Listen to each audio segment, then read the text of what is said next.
The storm of trouble didn't begin with thunder.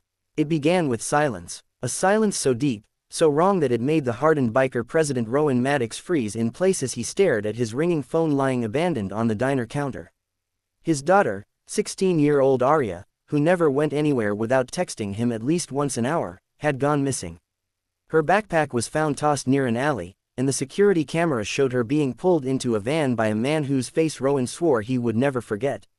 In that moment, as he stood under the harsh midday sun pouring through the diner windows, Rowan felt something inside him snap. Not with rage, but with terror. The kind of terror only a father knows.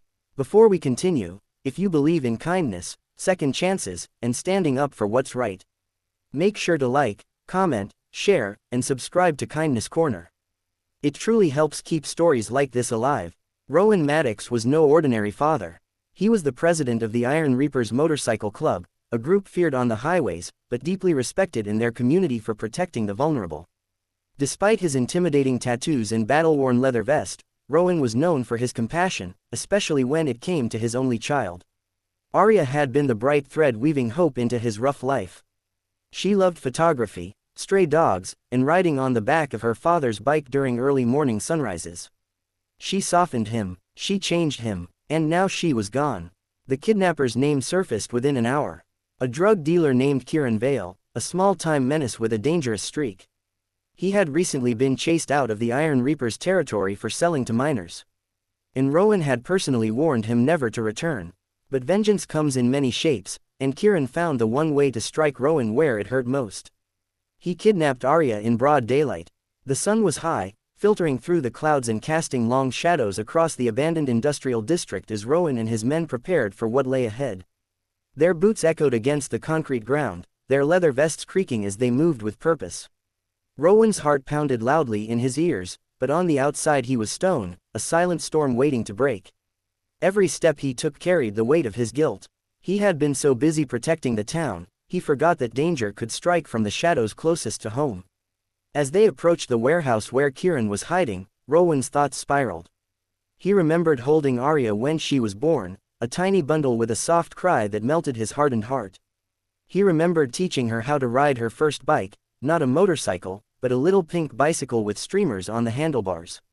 He remembered the way she laughed, the way she told him he wasn't as scary as people thought. She was his anchor, his reason to walk away from violence. Now that very violence was being forced back into his hands. Inside the warehouse, the sun streamed through broken windows, illuminating floating dust and golden beams that cut across the room like prison bars. Kieran stood at the center with a smirk on his bruised face, his arrogance barely masking the fear in his eyes. He had tied Arya to a wooden chair, but her face held no fear, only exhaustion and the desperate hope that her father had finally arrived. Her hair was messed, tears dried on her cheeks. But when she saw Rowan, something inside her lit up. The sight nearly brought Rowan to his knees. He approached Kieran with a controlled rage, each step heavy with unspoken promises. Behind him, the Iron Reapers formed a silent wall of intimidating loyalty.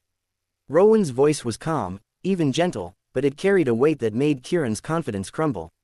He demanded Arya's release, but Kieran, shaking with the realization of what he had done, tried to bargain, his voice stuttering. He had hoped to use Arya as leverage, but standing face to face with Rowan Maddox was something he had not prepared for. Arya watched as her father stepped closer, his eyes reflecting both fury and heartbreak.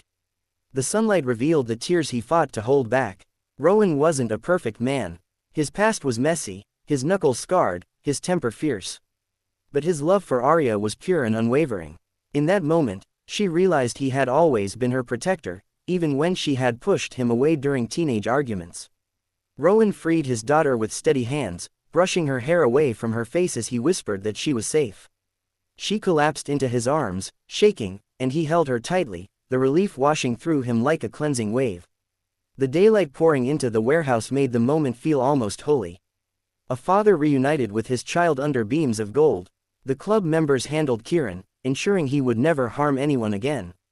But Rowan didn't watch. His focus was solely on Arya, guiding her outside the warehouse into the warm afternoon air. The sunlight kissed her face, and she closed her eyes, breathing in freedom as if it were the first time.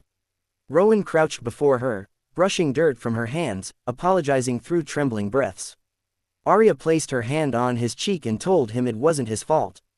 For the first time in a long while, Rowan let himself feel the fear, the relief, the overwhelming gratitude that his daughter was alive.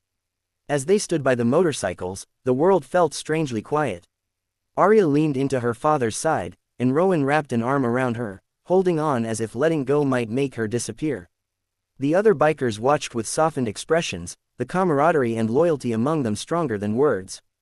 They had shown up for Rowan, not because he was their president, but because he was their brother, because Arya was family. The bright afternoon sun cast a warm glow over them, turning their leather vests into silhouettes against the light.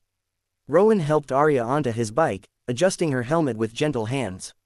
As the engine roared to life, she wrapped her arms around him, resting her head against his back. It felt like coming home. What the bikers did that day wasn't about revenge. It was about love, loyalty, and protecting the innocent. They didn't just rescue a girl. They reminded Rowan that even the toughest men need someone to fight for. And sometimes the world is saved not by angels, but by people who refuse to let darkness win. If this story touched your heart, please don't forget to like, share, comment, and subscribe to Kindness Corner. Your support truly means the world. Before we end, comment below. Family is everything.